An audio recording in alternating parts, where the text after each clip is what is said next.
So first chapter से start करते हैं हम रिप्रोडक्शन इन ऑर्गेनिजम्स। अब इस चैप्टर के अंदर है क्या? इसके अंदर रिप्रोडक्शन बताई गई है कितने टाइप्स की होती है, सेक्सुअल और सेक्सुअल, और उसके अंदर कितने प्रोसेसेस इन्वॉल्व होते हैं, एक पूरे ऑर्गेनिज्म बनने के लिए क्या क्या प्रोसेसेस होते हैं, एंड असेक्सुअल में क्या क्या आता है एंड सेक्सुअल में क्या क्या आता है। That's just a brief about the second and third chapter. तो फर्स्ट डेफिनेशन आती है, लाइफ स्पैन क्या है? The period from birth to the natural death of an organism represents its life span. मतलब एक ऑर्गेनिज्म जब बॉर्न होता है तब से लेके उसकी डेथ तक के एक पीरियड को हम कहते हैं लाइफ स्पैन। क्लियर? देन यहाँ पे एक लाइन दे रखी है, no individual is immortal except single celled organisms. मतलब कोई भी इंडिविजुअल ऐसा नहीं है जो नहीं मरता, सबकी डेथ होती है, लेकिन सिंगल सेल ऑर्गेनिजम्स ऐसे होते हैं जिनकी डेथ नहीं होती है। उसका क्या रीजन है? इसका एग्जांपल से समझाती हूँ मैं कि एक अमीबा, सबने सुन रखा है अमीबा क्या होता है। तो अमीबा में जो रिप्रोडक्शन होती है वो असेक्सुअल रिप्रोडक्शन होती है, और वो क्या होती है कि जो पेरेंट है, जो अमीबा है, वो डिवाइड कर जाता है और वो ही आगे डॉटर सेल्स में कन्वर्ट हो जाता है। तो मतलब उसका जो न्यूक्लियस है और वो जो सब कुछ है वो जिंदा है अभी भी, बस वो आगे उसके डॉटर सेल्स के अंदर चला गया। तो वो जो मेन पेरेंट था वो तो एक तरीके से लिविंग ही है ना अभी तक, क्योंकि उसी के थ्रू आगे डिवीजन हुई, उसी के थ्रू आगे वो बच्चे गए हैं, और सारा मटेरियल जो उसका था वो सारा बच्चों के अंदर है अभी भी, और वो चल रहा है एज इट इज। ठीक है? अब यहाँ पे फिल करने होता है, लाइक 1 मार्क का क्वेश्चन आ सकता है कि इनका लाइफ स्पैन बताओ। So just to be on the safe side, elephant का लाइफ स्पैन है 62 to 90 ईयर्स, रोज का है 5 to 7 ईयर्स, डॉग का है 20 to 30 years, butterfly 1 to 2 weeks, crow 15 years, banana tree 25 years, cow 20 to 25 years, parrot 140 years, crocodile 60 years, horse 20 to 25 years, fruit fly 2 weeks, rice plant 3 to 4 months, tortoise 100 to 150 years, and banyan trees 300 to 500 years. Okay, then coming on this page, reproduction की definition, reproduction के types. So reproduction is defined as a biological process in which an organism gives rise to young ones similar to itself. The offsprings grow, mature, and in turn produce new offsprings. So basically, एक reproduction एक simple biological process है जिससे एक organism नए organisms को produce करता है, और जो वो ऑफस्प्रिंग्स जो प्रोड्यूस होते हैं वो आगे जाके बड़े होते हैं, मेच्योर होते हैं, और वो भी आगे और न्यू ऑफस्प्रिंग्स को प्रोड्यूस करते हैं। अब रिप्रोडक्शन 2 टाइप्स की होती है, सेक्सुअल एंड असेक्सुअल। सेक्सुअल के अंदर क्या होता है कि हम लोग 2 पेरेंट्स इन्वॉल्व करवाते हैं, एक मेल एंड एक फीमेल। वो होता है सेक्सुअल रिप्रोडक्शन, जिसके अंदर दोनों के क्रोमोसोम्स लिए जाते हैं, सब कुछ प्रोसेस होता है एंड एक जायगोट फॉर्म होता है।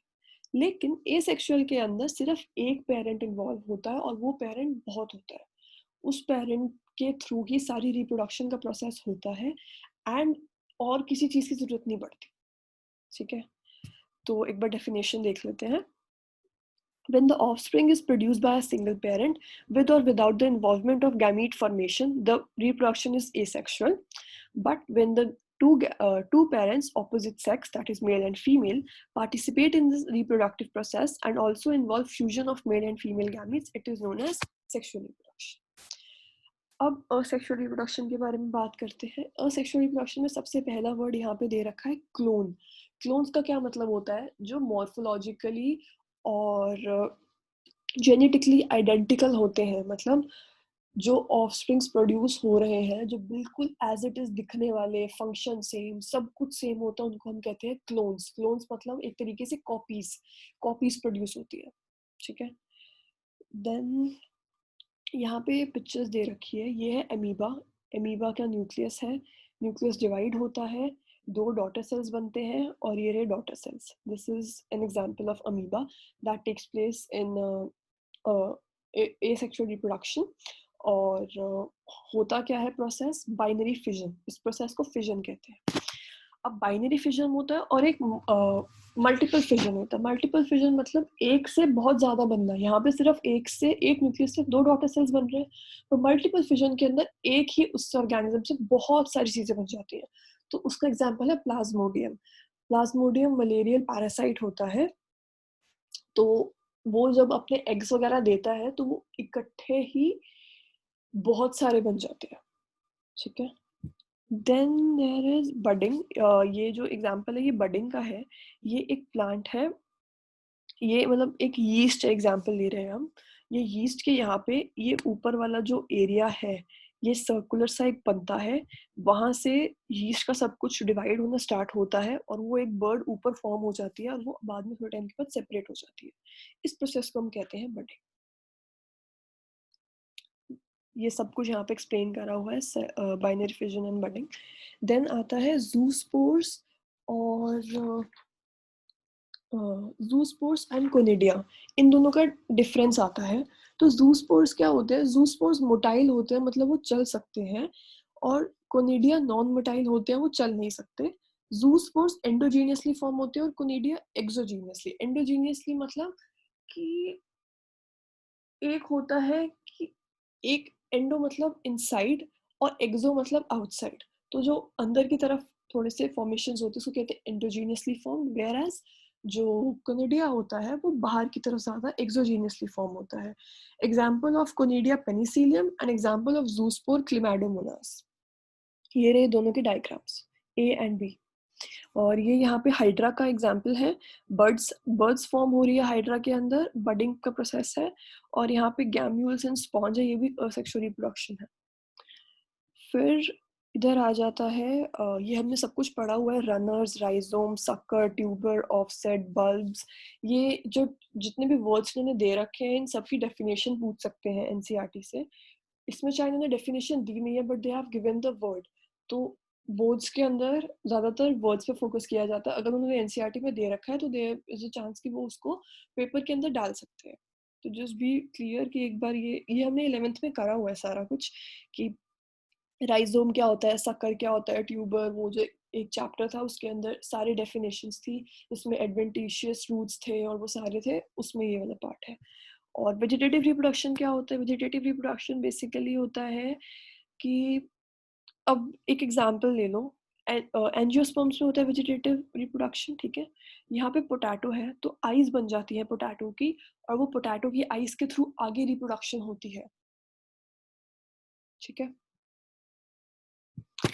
देन कमिंग टू, ओके, यहाँ पे एक प्लांट का नाम दे रखा है वाटर हायासिंथ। अब वाटर हायासिंथ बेसिकली क्या है? वाटर हायासिंथ एक प्लांट था, है अभी भी, एक्वेटिक प्लांट है। इसका नाम रख रखा है टेरर ऑफ बंगाल। ये जब एक जगह पे बढ़ना स्टार्ट हो जाता है तो इसको रोकना बहुत मुश्किल है। मतलब अगर ये एक जगह पे इसकी प्रोडक्शन स्टार्ट हो गई है किसी रीजन से, तो वो पूरी जगह फैलता जाएगा फैलता जाएगा। इसको टेरर ऑफ बंगाल क्यों कहते हैं? क्योंकि एक बार बंगाल में फैला हुआ है। और यहाँ पे क्या हुआ था कि ये जो अंडर वाटर फिशेस होती हैं और जो एनिमल्स होते हैं उनकी सारी ऑक्सीजन खींच लेता है, जिसकी वजह से वो मर जाते हैं। So therefore this was known as terror of Bengal. Then ये यहाँ पे इस वाले पैराग्राफ के अंदर और एग्जांपल्स दे रखे हैं कि वेजिटेटिव प्रोपेगेशन क्या होती है। नोड्स बन जाती हैं, लीव्स ऑफ ब्रायोफाइलम होता है, वो जो वेजिटेटिव प्रोपेग्यूल्स होते हैं उसके बारे में। अब सेक्सुअल रिप्रोडक्शन के बारे में बात करते हैं। सबसे पहले आपको डेफिनेशन देनी पड़ेगी, जैसे हमने थोड़ी देर पहले पढ़ी है। अब इसमें और क्या होगा, एक डेफिनेशंस और दे रखी है, जुवेनाइल फेज और वेजिटेटिव फेज। जुवेनाइल फेज का क्या मतलब होता है? A certain stage of growth and maturity in their life before they can reproduce sexually, that period of growth is known as juvenile phase. ये इधर डेफिनेशन दी हुई है, यहाँ से all organisms have to reach certain stage से यहाँ juvenile phase तक। तो इसका मतलब क्या हुआ कि रिप्रोडक्शन से पहले वाला जब एक चाइल्ड होता है, जब कोई भी ऑर्गेनिज्म, एक स्पेसिफिकली हम अगर अपने वर्ड्स में बोले तो हम उसको जब जब तक चाइल्ड कंसिडर कर रहे होते हैं उस फेज को हम कहते हैं जुवेनाइल फेज। और जैसे ही वो रिप्रोड्यूस करना स्टार्ट कर देता है उस फेज को हम कहते हैं वेजिटेटिव फेज। इसके अलग अलग ड्यूरेशंस होते हैं कि कितने टाइम से कितने टाइम तक एक प्लांट जुवेनाइल फेज में होता है और कितने टाइम तक वो वेजिटेटिव फेज में होता है। ये सिर्फ प्लांट्स के साथ नहीं, एनिमल्स के साथ भी होता है कि उनका भी जुवेनाइल फेज होता है। अब जैसे हमारे ह्यूमंस के अंदर होता है प्यूबर्टी हिट करने से पहले पहले का जो फेज होता है उसको हम चाइल्डहुड बताते हैं, तो it's just same. Juvenile phase is, you can just say it in your own words कि वो भी एक चाइल्डहुड होता है। फिर अब आ जाता है, एक यहाँ पे प्लांट का एग्जाम्पल दिया हुआ है, एक यहाँ पे क्वेश्चन भी दे रखा है, how long does it take for marigold rice margot plants to come to flower? In some plants where flowering occurs more than once, what would you call the interflowering period, juvenile or mature? See fruiting जो हो रही है वो fruiting dependent होती है temperature और photo period के ऊपर, तो हम उसको मैच्योर प्लांट कहेंगे। एंड इस पैराग्राफ के अंदर आ गया एक प्लांट का नाम दे रखा है स्ट्रॉबिलैंथस कुंथियाना नीला कुरांजी।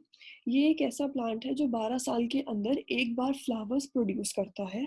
ये भी वन वर्ड्स के अंदर क्वेश्चन आ सकता है कि name the plant which produces flowers once in 12 years. तो answer would be Strobilanthes kunthiana Neelakurinji. Strobilanthes kunthiana उसका साइंटिफिक नेम है, नीला कुरांजी उसका कॉमन नेम है।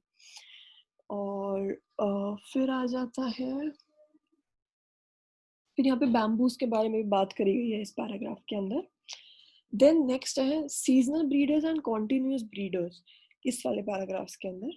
तो seasonal breeders and continuous breeders से हमें नाम से क्या पता लग रहा है, सीजनल ब्रीडर्स जो एक सीजन के अंदर ब्रीड करते हैं, कॉन्टिन्यूस ब्रीडर्स जो पूरे साल ब्रीड करते रहते हैं, उनका कोई स्पेसिफिक टाइम नहीं होता कि हम इसी टाइम ब्रीड करेंगे, ये होता है नॉर्मल डिफरेंस।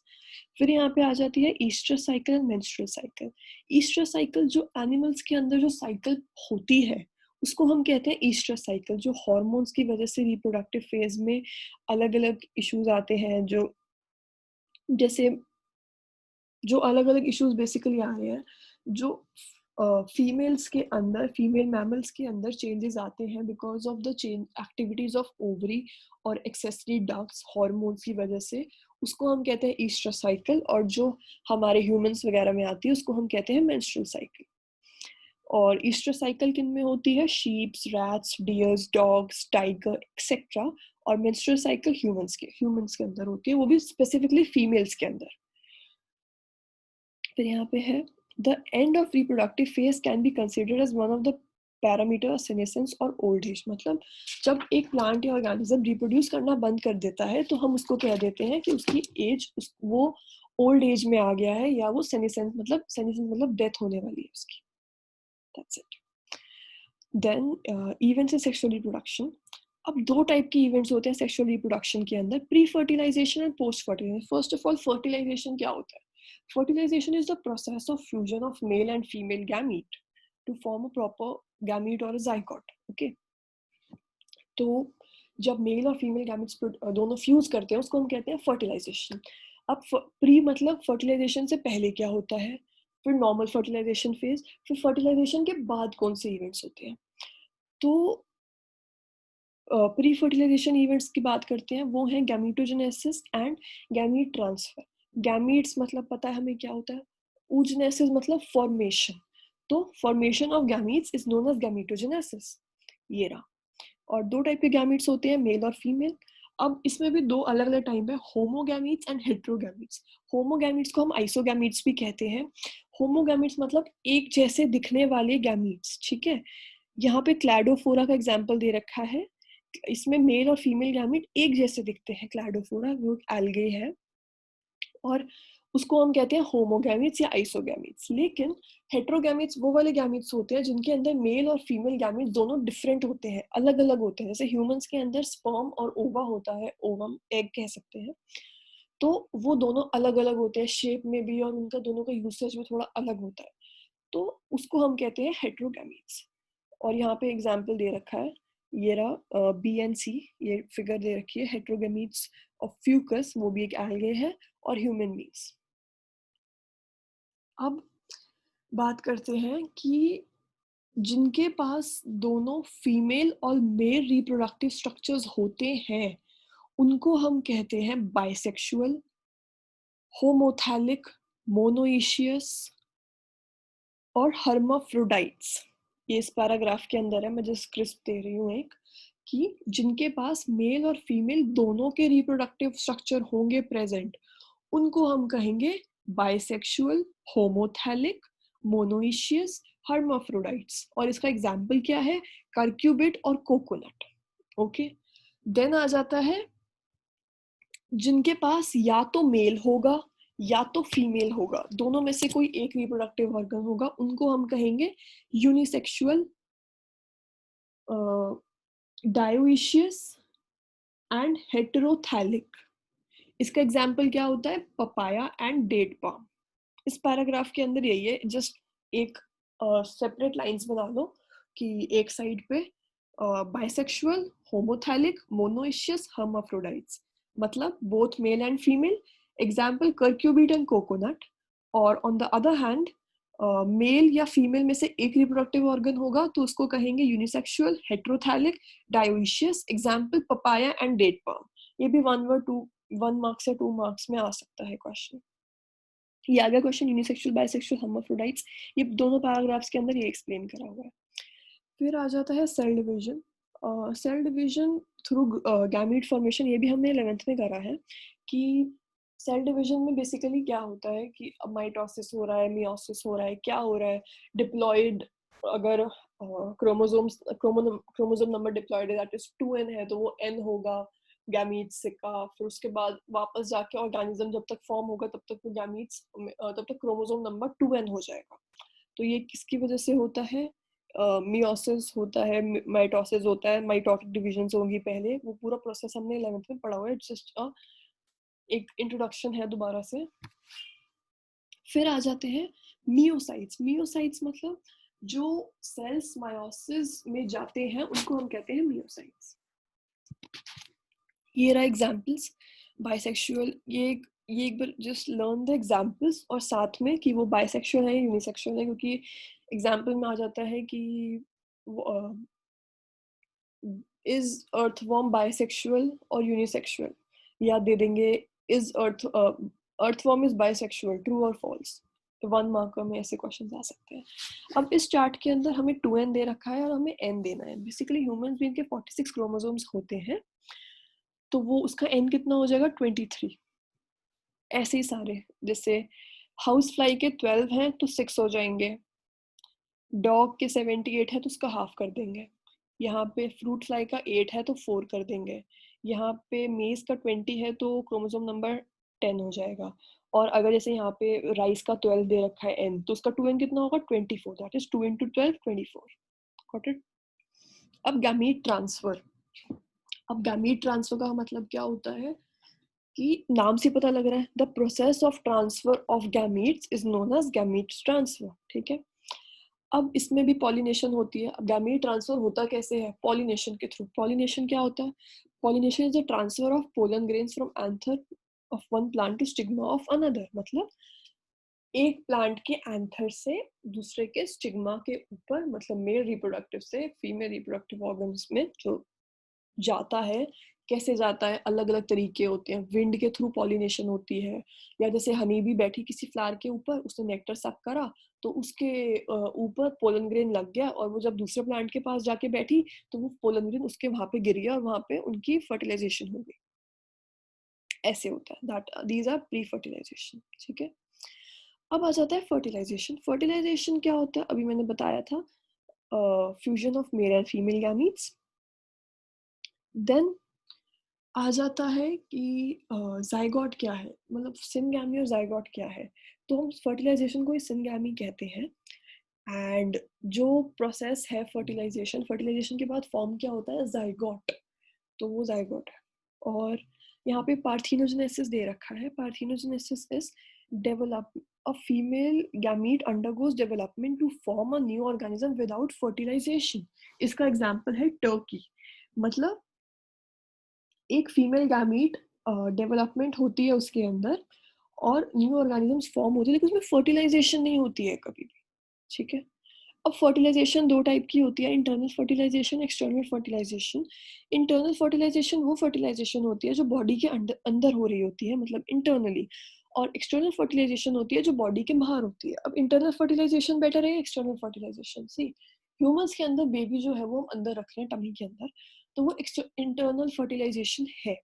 उससे बेबी प्रोटेक्टेड रहता है, उसको न्यूट्रिशन मिलता है और जो जो चाहिए होता है उसको सब कुछ मिल जाता है। लेकिन कुछ ऑर्गेनिजम्स ऐसे हैं जिनके अंदर एक्सटर्नल फर्टिलाइजेशन होती है, एग्जाम्पल फ्रॉग्स, टैडपोल्स, ये अपने एग्स बाहर छोड़ देते हैं, एक मौसम होता है उसमें, और वहाँ से फीमेल्स आती हैं, या फिर मतलब फीमेल्स अपने एग्स छोड़ देती हैं और मेल्स उनके ऊपर अपने जो उनका मेल रिप्रोडक्टिव ऑर्गन होता है उसको ड्रॉप कर देते हैं, उससे फर्टिलाइजेशन होती है और वो बॉडी के बाहर हो रही है, तो वो उन एग्स को कोई और एनिमल खा सकता है जो वहाँ पे एक्वेटिक लाइफ में एग्जिस्ट कर रहे हैं, या वो डिस्ट्रॉय हो सकते हैं, या ऐसा कुछ हो सकता है, तो वो इश्यूज रहते हैं एक्सटर्नल फर्टिलाइजेशन के अंदर। अब पोस्ट फर्टिलाइजेशन इवेंट्स क्या होते हैं? पोस्ट फर्टिलाइजेशन इवेंट्स होते हैं मतलब फर्टिलाइजेशन के बाद क्या होता है? जाइगोट फॉर्मेशन, अभी बताया था हमने, फर्टिलाइजेशन जाइगोट फॉर्मेशन होती है, ठीक है। और इसके अलावा क्या होता है कि जो ऑर्गेनिजम्स होते हैं जो एल्गे और फंगाई को बिलोंग करते हैं, उनके जाइगोट में एक थिक वॉल बन जाती है जो डैमेज के रेजिस्ट करती है, ये होता है पोस्ट फर्टिलाइजेशन में। और दोबारा से यहाँ पे नाम आया एम्ब्रियोजेनेसिस। एम्ब्रियोजेनेसिस क्या हो गया? Formation of embryo after fertilization is known as embryogenesis. अब ये क्या होता है कि जाइगोट बहुत ज्यादा सेल डिवीजन माइटोसिस होता है उसके अंदर, और वो ज्यादा डिफरेंशिएट करता है जिससे फाइनली एम्ब्रियो फॉर्म होता है। अब ओविपेरस एंड विविपेरस का यहाँ पे नाम दे रखा है इन्होंने।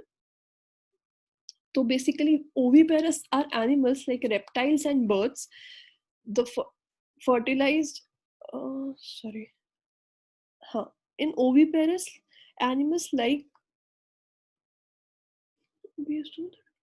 अब ओविपेरस और विविपेरस है बेसिकली कि हमारी जो जाइगोट है वो उसकी डेवलपमेंट कहाँ हो रही है? बॉडी, ये भी सिमिलरली इंटरनल एक्सटर्नल की तरह है। इसमें क्या है कि जो फर्टिलाइजेशन के बाद जो डेवलपमेंट है वो कहाँ हो रही है? बॉडी के अंदर हो रही है, बाहर हो रही है, तो ये वो वाली चीज है। तो जो यंग वंस को देते हैं, ओवीपेरस इज बेसिकली जो अपनी बॉडी से यंग वंस को मतलब ऑर्गेनिजम्स को पूरे तरीके से प्रोड्यूस करके एक्सपेल आउट करते हैं, उनको कहते हैं ओवीपेरस। एंड विविपेरस होते हैं जो ऐसा नहीं करते हैं, ठीक है। एंड